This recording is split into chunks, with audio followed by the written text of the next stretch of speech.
మరి నేను ఉపవాసం ఉండి పనులన్నీ చేసుకుంటాను.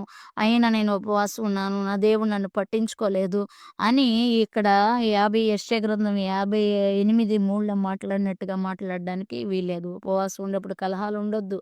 దేవుని నామ స్మరణ, ధ్యానము, ప్రార్థన, యాచనలు, విజ్ఞాపనలు మరి అనేక విషయాల కొరకు నువ్వు చేయగలిగినటువంటి వ్యక్తిగా ఉండాలి.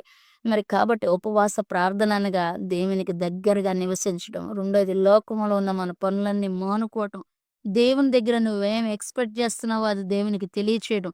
దేవుడు నీ దగ్గర ఏమి కోరుకుంటున్నాడో అది నువ్వు చేయగలగటం.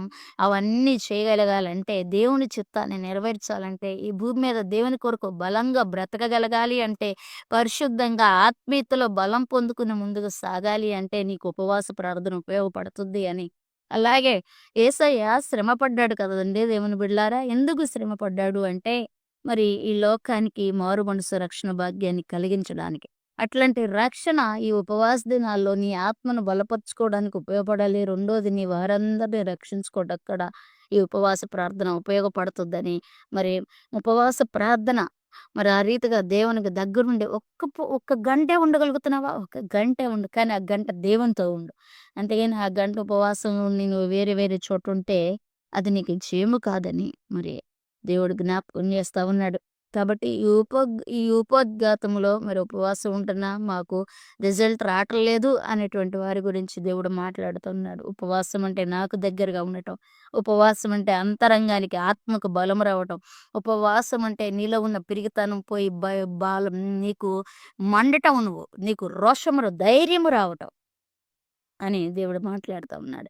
ఉపవాసం ఉన్నప్పుడు మరి లోకాన్ని కట్ చేసుకొని దేవునితోనే ఉండి, దేవుడు ఏం చెబుతున్నాడో నువ్వు వినాలి. నువ్వేం చెబుతున్నావో ఆయన వినాలి.